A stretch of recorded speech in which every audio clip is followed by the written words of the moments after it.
Man, does it feel good to be back. What's up, guys? Nick here once again, and yes, I am back to making technology videos. I know I've been gone for a while. I want to apologize for being gone and not uploading for quite a while. I know a lot of you probably left the channel at this point. But for those of you who stuck around and you're still subscribed to the channel, just thank you sincerely from the bottom of my heart. I also want to give a massive shout out and huge thank you to Epomaker. I probably say it wrong every single time, and I want to apologize. I'm not sure if it's Epomaker or Epomaker, but either way, please check them out in the description below. It's not an affiliate link. It's just to shout out them because they sent me this review unit free of charge just to check out for my channel. And honestly, it's what gave me the urge and energy to come back to making more videos for this channel. So if it isn't for Epomaker, I might not even be here making this video today. That being said, we are going to be doing a full unboxing first impressions of the Shoutout S keyboard. This is a 75% keyboard, also known as a TKL keyboard. These are honestly my favorite size of keyboards, mainly just because I like having the full F row up top as well as the indicated insert, delete, home, and page up, page down buttons on the right side. I also really like the placement of the LCD display and the volume knob / media knob. We'll get more into that, of course, in a minute and what all that means, but let's take a look at the box before we get into it. So the front, we can see the display of the two different color variants that come with the new Shoutout S. They have a pink and white variant, and then this is the brown and white variant that we have here. I kind of wish there was a couple different color choices. I'm a huge blue fan, so kind of a bummer I'm stuck with brown, but honestly, not a big deal because these are hot swappable. So you can change out the keycaps and of course the switches and everything like that on the fly. So if I'm not a fan of them, I can always swap them out, not a big deal. Going to the bottom, nothing but the brand. Going to the back tells us a little bit more about the keyboard itself and its features. So this is a gasket mounted keyboard with a flex cut PC plate. It's both hot swappable for 3-pin and 5-pin switches, which is really nice to see. South-facing LEDs, so if you don't have shine through keycaps, this is going to look a lot brighter and more vivid for the RGB fans out there. It is Type-C wired or Bluetooth and 2.4 gigahertz wireless, so you can use this on the go or keep it at your desk. I'm going to be using it mainly wired for this review / overview. It is VIA programmable, or VIA. This is super nice. So VIA, if you guys don't know, it's a simple and easy to use program that's not available for every keyboard on the market, so it's really nice to see that this one is VIA compatible. And what you can do with it is just a very easy and simple program that allows you to remap your entire keyboard without having to flash the firmware, which is super convenient. If you don't know what any of that means, it probably isn't going to matter to you, but let's just say this is a super easy to use program and you can fully customize the keyboard to your heart's content. It is, again, a TKL layout, 75% keyboard with an LCD screen and the volume knob. Two major features that I absolutely love, and whenever I go back to keyboards that don't have either one of these, it feels like a big setback, so awesome to see both of them here. And this is going for $99 US with the included switches and keycaps pre-built. Honestly, it's a hell of a deal. With that, let's get her open here. We're going to flip it around. All right, let's see how she looks. Cool. All right, let's move the keyboard here. Ooh, it's much heavier than I thought, which is a good sign. I'm going to put it just to the side. And on the inside here, we do have, it looks like some type of instruction manual. So yes, Epomaker or Epomaker Shoutout S, TKL hot swappable RGB, quick start guide. So all the cool stuff you need to get your keyboard first set up. Now, I'm pretty used to mechanical keyboards at this point, so I'm probably not going to use this, but awesome to see that that's included out of the box. Nobody has to go looking up any weird downloads or whatever to figure out how to set up their first time keyboard. And then underneath this flap, we have accessories, so we're going to open this. Oh, the whole thing comes with it. Ooh, all right, we're good.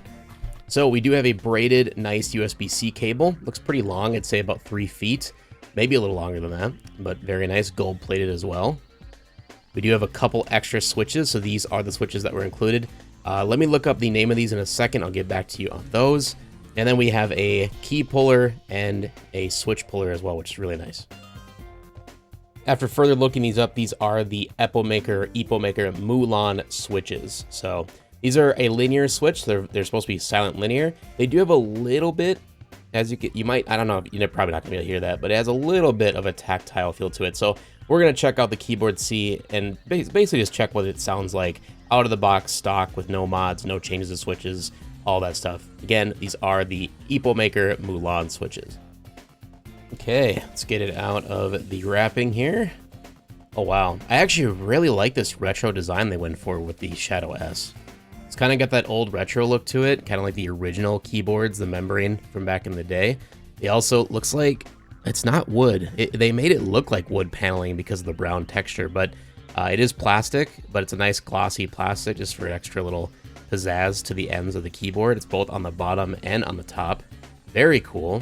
Love to see that. And then as you can see with the color scheme here, it's a white and brown aesthetic, a couple gray switches as well, or keycaps I should say. And then we have a silver dial up here with a silver backing and a nice little retro TV cover. That's kind of cool. And then the display up here as well. Yeah, overall first impressions, this thing feels like a tank. It's not extremely heavy. Like I would be more than fine to put this in a backpack and bring it with me on the go, because again, it is wireless. But it's definitely hefty enough to feel like this could be made out of aluminum, but this isn't all plastic shell. Most of Epomaker's keyboards are plastic, which I'm totally fine with as long as it feels like a sturdy and well-made device, and I can easily say that this does.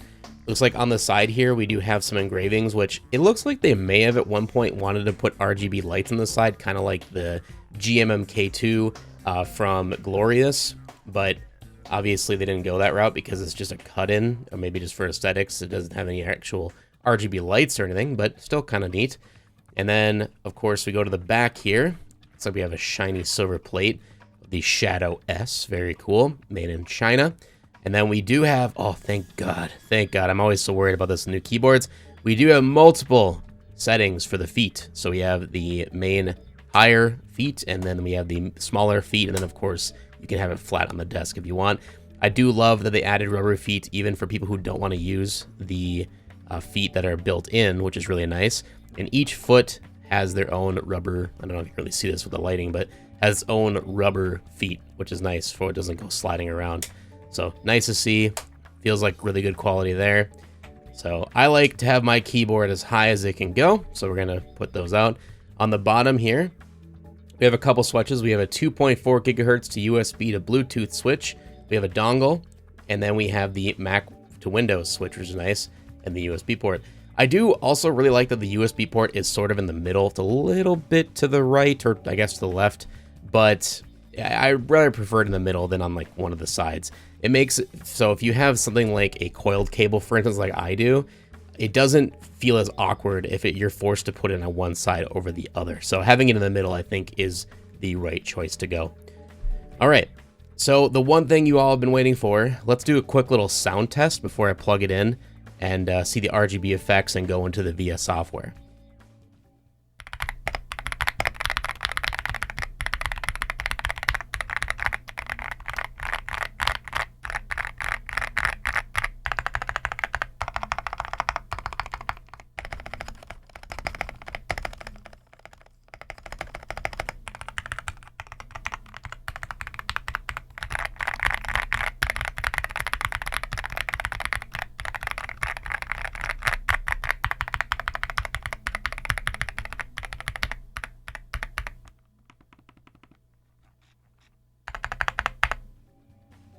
Alright, so that was the sound test with the Shadow S.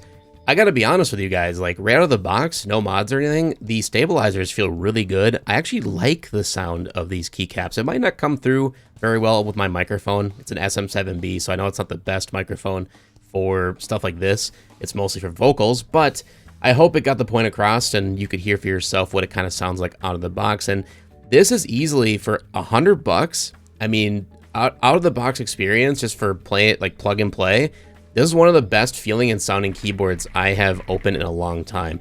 And I'm more of a linear guy. I like really silent keycaps, so usually this is a little bit too loud for me, but man, it's kind of like music to the ears. I'm not gonna lie, it's got that old field typing feel and sound to it.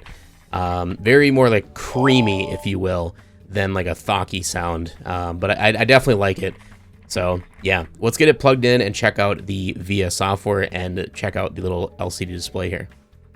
So we're going to use it wired. Let's plug it in on the top here to flip my cable around. Okay. Right away, we got some RGB lights. We got the display up here. So by default, every single one of these keyboards that has a built-in display, I've noticed they come with this pre-installed little like infograph display. It's really nice. So what it does is it tells you the time. It tells you your current battery power. Sorry, my camera's kind of not focusing on it right now. I think the lights are a little bit too bright. But take my word for it that it shows if you're using Windows or Mac, if you're connected via USB or wireless, your current battery life, which right now it's charging, the date, and then your time. So, you know, obviously convenient information, but in the past, any software that I use, whether it was Epomakers or whoever's, whenever you change this to your own custom image, which you can do, and we'll test it out in a minute, or a GIF or whatever you want to do for fun, it is a bummer that this all disappears. You can't have both. For some reason, you can't have a custom background with the text on top of it. I wish you could, and who knows, maybe we can here. I haven't looked in the software yet. First impressions of the RGB though, very bright, very vivid. I like that it does shine through, even if you don't have shine through keycaps. So you can see it around every edge of every key. I don't see any areas where it looks dimmer than the other, which is awesome. So I accidentally stopped my recording on my mic. I don't know when that happened. I might have to edit in the sound from my camera for that. I do apologize. I'm just going to repeat what I went over before my mic cut out, just in case. So when it comes to this little RGB strip here, it's really cool, but I don't necessarily know what it's for, other than just for looks and indicating maybe your battery life or something. I wish it was a caps lock indicator though. For some reason it's not. I hit the caps lock button, it doesn't change the color, but who knows? Maybe we can customize that in the VS software. And that's same with this little LCD display. It's always been a bummer to me that for some reason these don't let you put in a custom image behind the text. It just wipes out the text entirely to just to put your custom image. So maybe, I'm praying, we can do that for once. That'd be really cool. And then I don't know what this key is for. It is blank. Maybe it's a macro or something. Maybe we can use it as like a print scan button. But yeah, we'll get into that in the VIA software right now. All right, so we are now in the VIA software. It was actually kind of tricky to get it to work properly, but I was able to get some help from somebody within the VIA Discord and end up being a piece of cake. So basically you open the VIA software and then you have to go into the settings. You have to turn on Show Design tab. For some reason it's turned off by default. Go back to Design. And then once you're in here, as long as you have the keyboard selected, it should show up. And then you should have a button here where you can essentially install a JSON file. It'll look something like this. And essentially, if you open it, it's just a notepad. It does nothing for you, sadly, out of the box. But once you install it into here, it basically connects, and then you can configure the keyboard to your heart's content. So I hope that gets it fixed for everybody else if you have any problems out of the box. And hopefully VIA themselves will implement the Shadow S keyboard into their firmware built into the website soon enough, so you won't even have to worry about doing any of that. But here you can see we can basically change any key on the keyboard to our heart's content, which is awesome. I was correct that this is a print button by default, even though it is blank. And then it looks like everything else seems to be about how we have it on the keyboard, nothing too crazy. We can change our lighting as well, make it brighter, dimmer, change the effect, the speed, all that good stuff. You can change the media buttons, add some macros, do different layers of keys. Special. Looks like you can change the languages and stuff like that, or do some specific toggles with certain keys. We have a second lighting, which I think this is the different lighting effects. Custom, desktop light low. Man, there's so many things you can go in here and mess around with. So we can save it as well. And then there's a whole lighting section. So that's the key map. And then there's a lighting area. Underglow brightness, we can dim that or make it brighter. Here's the different effects. This is what I was actually looking for. So as you can see, there is a ton built into the software. Breathe mode, light mode, slowly off, stone, laser, meteor. I mean, the list goes on. So pretty cool. Underglow speed effect, you can change the speed of it. So yeah, you can literally customize this to your heart's content. Now, the one thing I'm noticing is that there isn't an area, at least not that I see, maybe in design, for the little display. Yeah, from my testing here, I cannot seem to find anywhere where you can change the display to add your own custom images, at least not through the VIA software. Now, I'm more than certain that Epomaker will release their own proprietary software drivers for the Shadow S. For the time being, it's not released because this is an unreleased unit. I got it a little bit early, so take what I'm saying with a grain of salt here. Based on my previous experience with their old software, with other devices that they've made with the LCD display, essentially you just go into the software, you can upload your own images to it or upload a GIF to it, and you can then download it to the little display and it shows up and it looks great. And for all what I'm seeing here, it looks the exact same technology. So I'm sure that'll be coming very, very soon. Just kind of a bummer I can't show you in this video. But all around, the VIA software is super easy and intuitive. It looks really great, and I love how just, again, once I got it set up, I love how easy and simple this is to go through and totally make it your own, which is awesome to see. So yeah, awesome that it's VIA certified. And coming back to the keyboard itself here, one last thing I wanted to show you before we get going is I wanted to show you the keycaps and also the switches underneath. I already showed you a little bit of the switches, but I just want to show you how easy it is to actually swap out these switches and keys. So if we take the included key puller, we're just going to take out the M key here. Ooh, pops out really easily. These are more of a low profile keycap, as you can see. They're not super high, which is kind of nice to see. They are a nice double shot PBT, so very high quality. As you can see, they're very thick and they feel great. I mean, they have a really nice texture to them, not too grippy, which is awesome. And even though I'm not a huge fan of the color scheme, I might stay with these for the time being just because of the quality of them. And then we have the switch down here, so I'm going to use the switch puller. Wiggle that on out, pops right out, easy as that. And again, these are the Mulan switches. These are a 2-pin. And then there is the hot swabble PCB down there, as you can see. I like that there is a foam pad you can see right from here, so you can really see how much ingenuity went into this keyboard to make sure it sounds really good right out of the box. Super easy to install.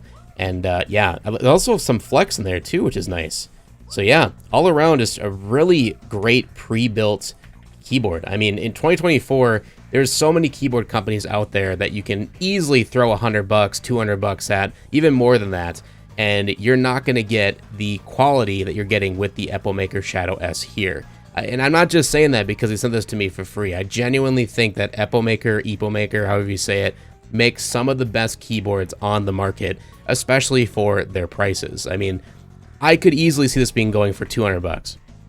The fact that it's $99.99 kind of blows my mind. And I didn't really show an up-close view of the volume knob either. It's a very high-quality knob. It's aluminum. It's got a nice texture to it. It does have a nice smooth scroll to it, which is good to see. It does have a little bit of texture to it when you're scrolling. It's not super smooth, but it's also not like individual, like, you know what I'm saying? It's not like that. It definitely has a little bit more of a smoothness to it. I absolutely love the feeling of this volume knob. I definitely will be using that in my daily use. And I think it's kind of interesting that the print scan button is blank. That's kind of funny. So who knows? Maybe in the future I'll swap these out, try out my own switches and my own keycaps and see if it sounds any different. But for now, this is the out-of-box experience, first impressions of the Shadow S by Epomaker. Again, thank you so much to them for sending me this review unit. Check it out in the description below if you want to go check it out for yourself. Highly recommend doing so because this is an awesome deal for $100 and I'm absolutely loving it. So yeah. Thank you guys so much for watching. I'm so happy to be back and making more technology videos for this channel. I, again, apologize for me being gone for a while, but I'm glad to be back, and I hope you guys are excited for me to be back as well. So with that, make sure to leave a like, share, support as always. Subscribe so you don't miss the next one. Hopefully see you in the next one. Peace out.